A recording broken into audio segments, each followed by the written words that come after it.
Henrique Martin, Luz inteiramente gasta por Deus,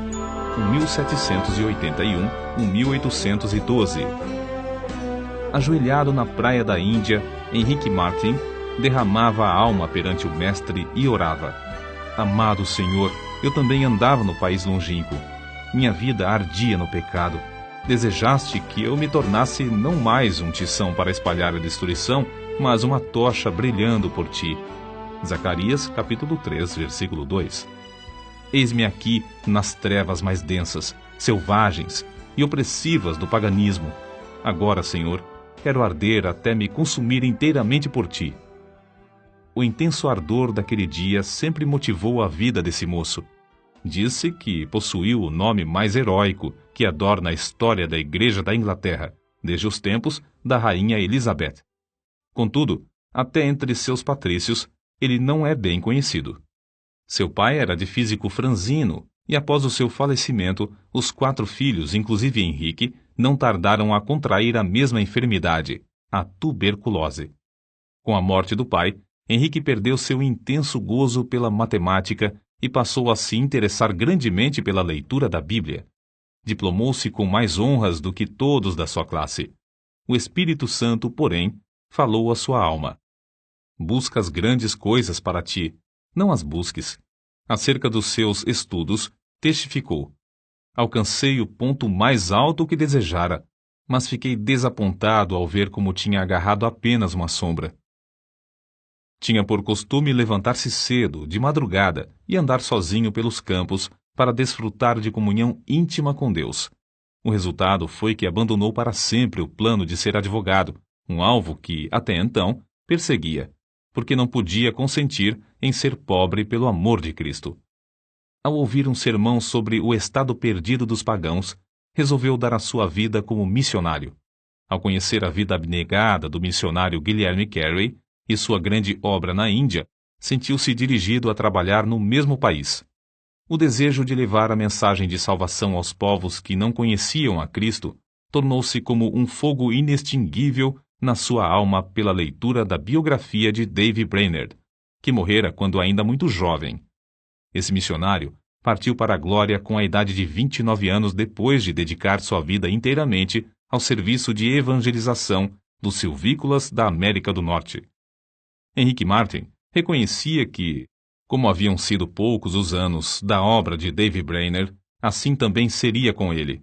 Então, se acendeu nele a mesma paixão de gastar-se inteiramente por Cristo no breve espaço de tempo que lhe restava. Seus sermões não consistiam em palavras de sabedoria humana, mas sempre se dirigia ao povo como um moribundo pregando aos moribundos. Havia um grande embaraço para Henrique Martin.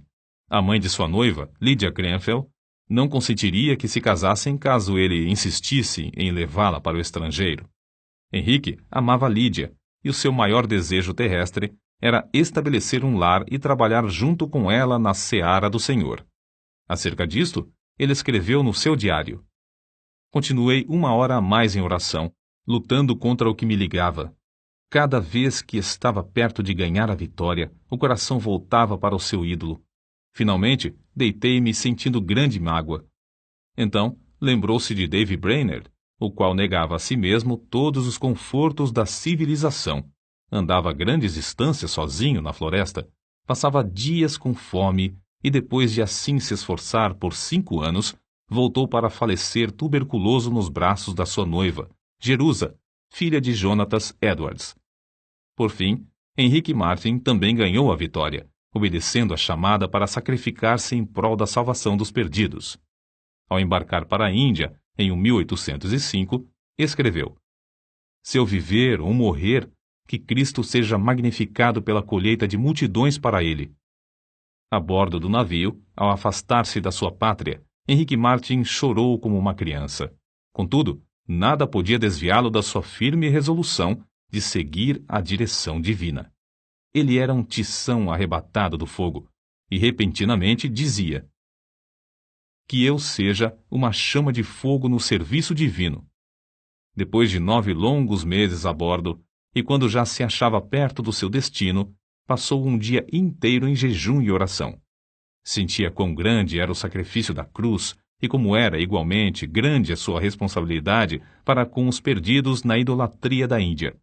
Continuava a repetir: Tenho posto vigias sobre os teus muros, ó Jerusalém. Eles não se calarão jamais, em todo o dia, nem em toda a noite. Não descanseis vós os que fazeis lembrar a Jeová, e não lhe deis a ele descanso, até que estabeleça, e até que ponha a Jerusalém por objeto de louvor na terra. Isaías capítulo 62, versículo 6. A chegada de Henrique Martin à Índia, no mês de abril de 1806, foi também em resposta à oração de outros. A necessidade era tão grande nesse país que os poucos obreiros concordaram em se reunir em Calcutá de 8 em 8 dias para pedir a Deus que enviasse um homem cheio do Espírito Santo e poder à Índia.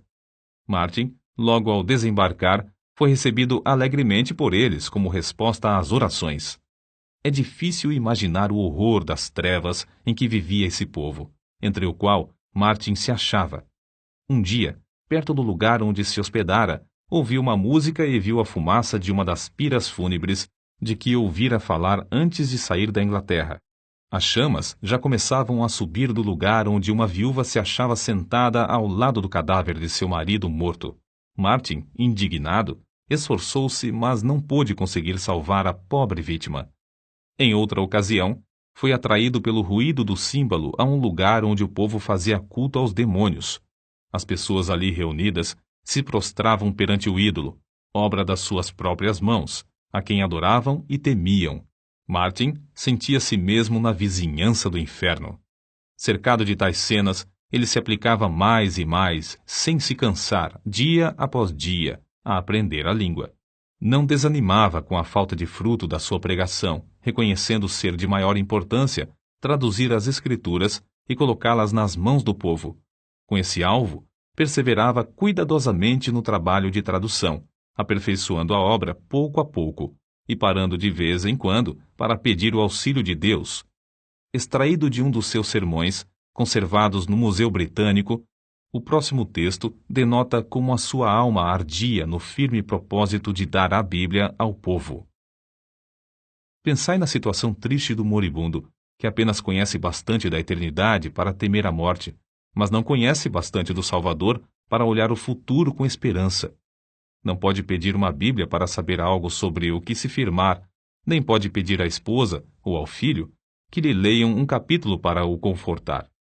A Bíblia, é um tesouro que eles nunca possuíram.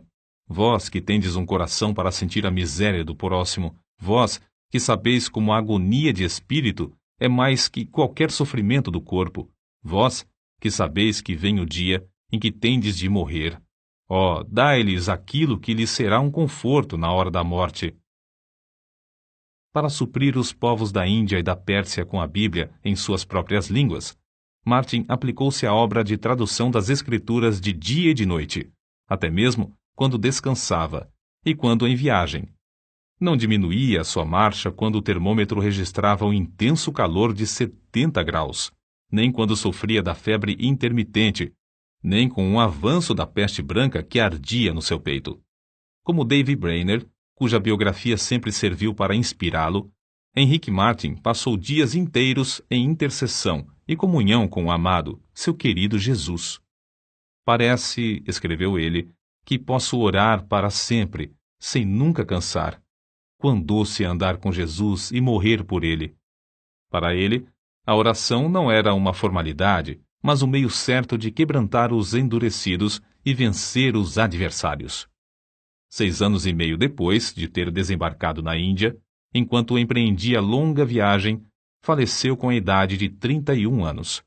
Separado dos irmãos, do resto da família, com a noiva esperando-o na Inglaterra e cercado de perseguições, foi enterrado em lugar desconhecido. Era grande o ânimo, a perseverança, o amor, a dedicação com que trabalhava na seara do seu Senhor. O zelo ardeu até ele se consumir nesse curto espaço de 6 anos e meio.